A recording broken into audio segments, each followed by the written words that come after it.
sesión y, en definitiva, también analizar cómo está dejando el mercado estas oportunidades. Saludamos a nuestro primer invitado. Se trata de Charudatta Shende, Head of Client Portfolio Management, Fixed Income at Candriam. Hi, Charudatta. Good afternoon.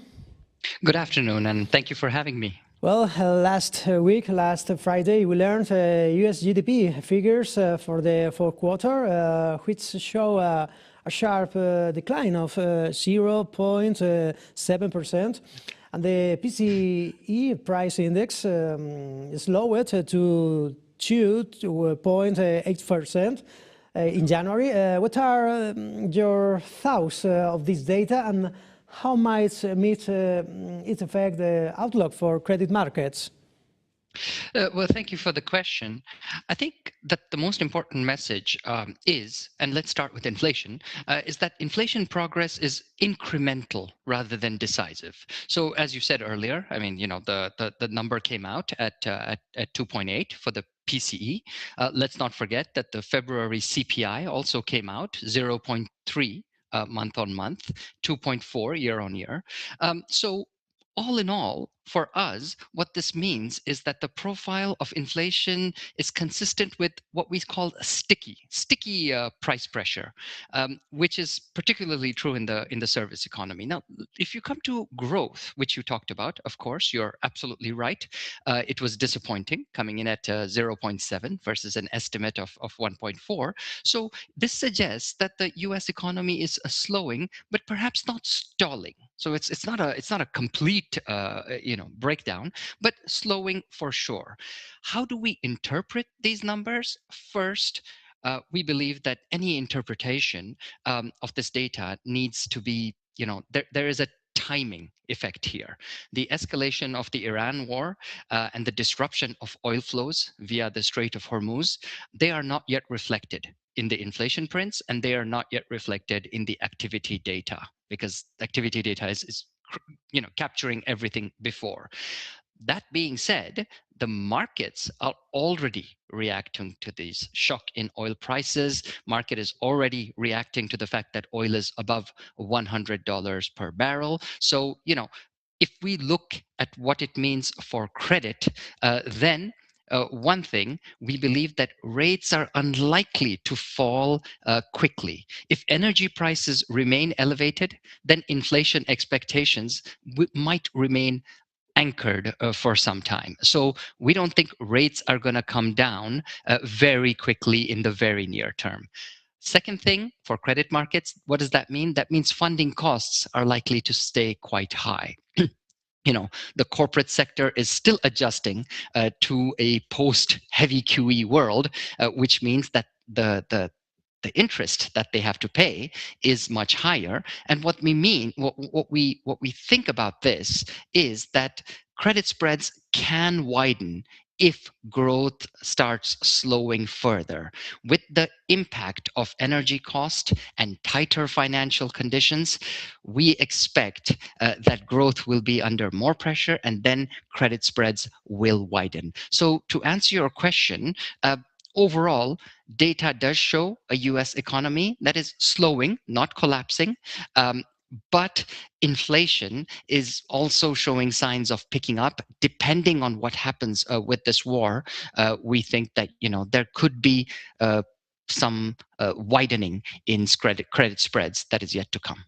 Let me tell you the industrial production data. It's only a few seconds. Bueno, pues la producción industrial en Estados Unidos, que se confirma que se ralentiza, crece a un ritmo mucho más lento. En tasa interanual hablamos de un crecimiento del 1,4% frente al 2,3% anterior y frente al 2,1% esperado.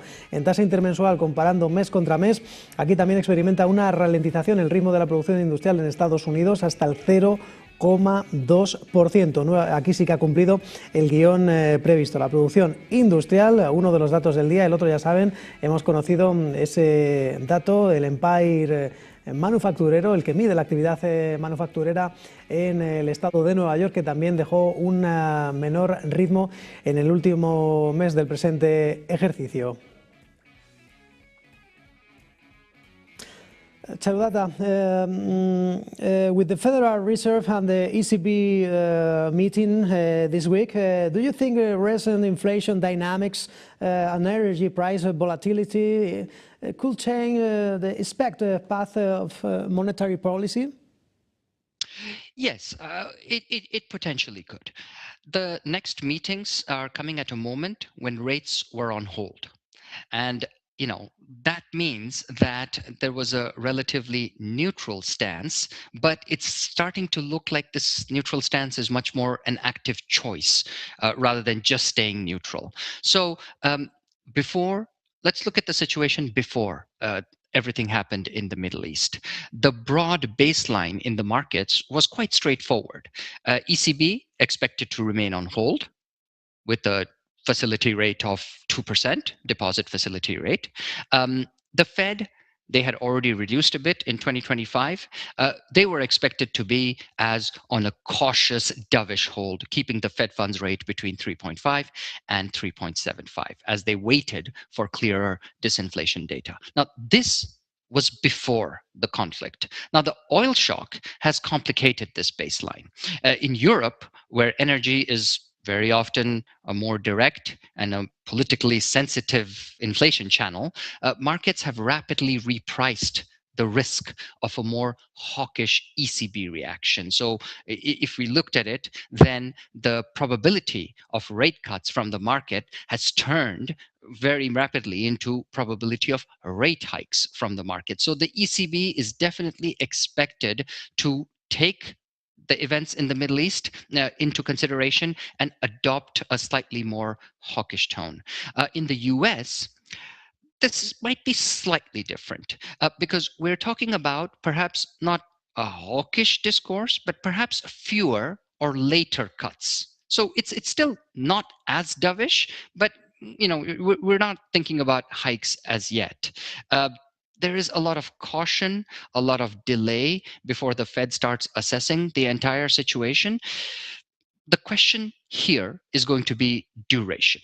How long? If the disruption in Hormuz is short-lived, it happens, this ends and energy markets normalize, then the inflation impulse will fade away relatively faster, and we'll come back to a cautious easing path of the Federal Reserve.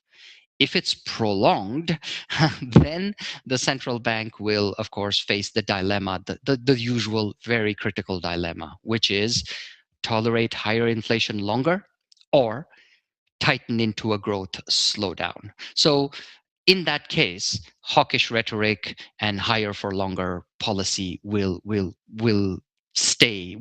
come back into play.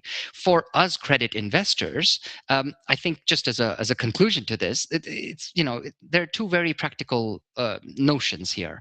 One, let's not forget, policy rates influence refinancing conditions and the level of risk-free yields, which they go into the corporate funding costs. So what I talked about earlier, which is spreads widening, clearly if rates stay higher for longer and if policy turns more hawkish, then obviously the cost of refinancing is higher, and that puts credit into a more spread widening path. Events in the Middle East are having a negative impact on markets, but imagine that this does get resolved. Charudatta, does this mean credit markets rally? What's the most attractive investment opportunities? Yeah, I think it's a very nice broad question, but let's look at it in a more you're right. If this event, if there is a swift resolution, then that will trigger a relief rally in the short term.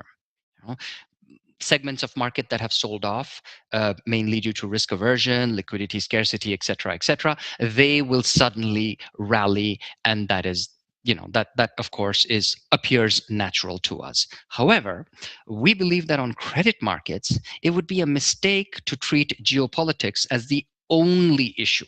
It is an issue for sure, but it's not the only one.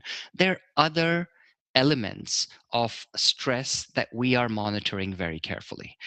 Stress pockets in private markets, where we're seeing the issues.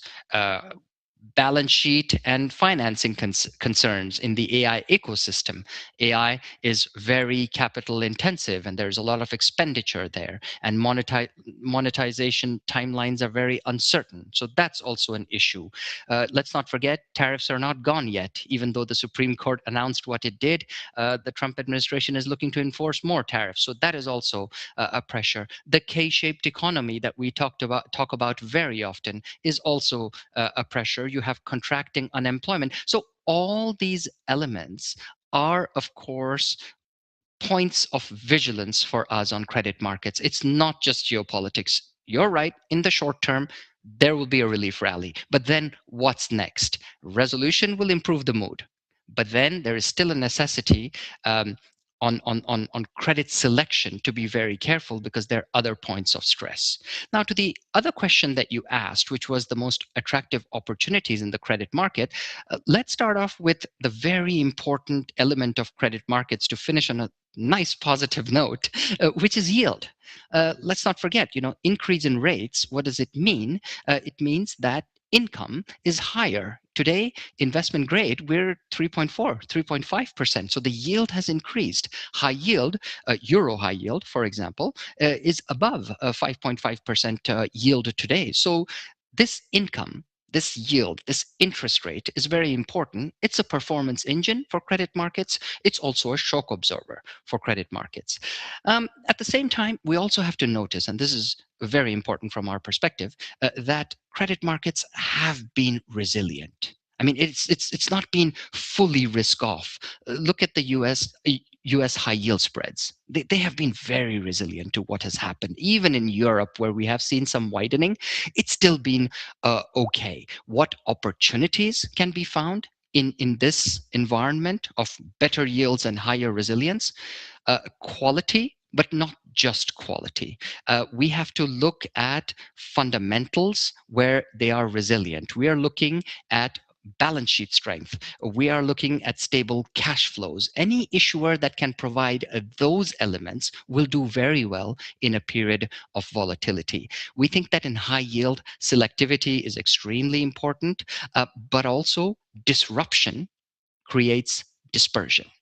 So all this disruption that we see today, not just on geopolitics, but also on, for example, the auto sector, in the software sector, in the chemical sector, and even, to a certain extent with all the GLP-1s and the food and packaging sector, all this is going to create a bigger differentiation between the winners and the losers. It's not going to be an outright down market or an outright up market. It's going to be a bond pickers market where selectivity is going to be very, very interesting. So overall, our conclusion is that credit's value proposition is still good. Yields are good. Resistance is fine. But disruption is going to create opportunities. We have to pick and choose properly, because risks are certainly present, stress is certainly present. Credit markets, resilience and opportunities. Charudatta Shende, Head of Portfolio Management, Fixed Income at Candriam. Thank you for coming to Negocios TV. Thank you very much. It was a pleasure. Oportunidades de inversión en el crédito y un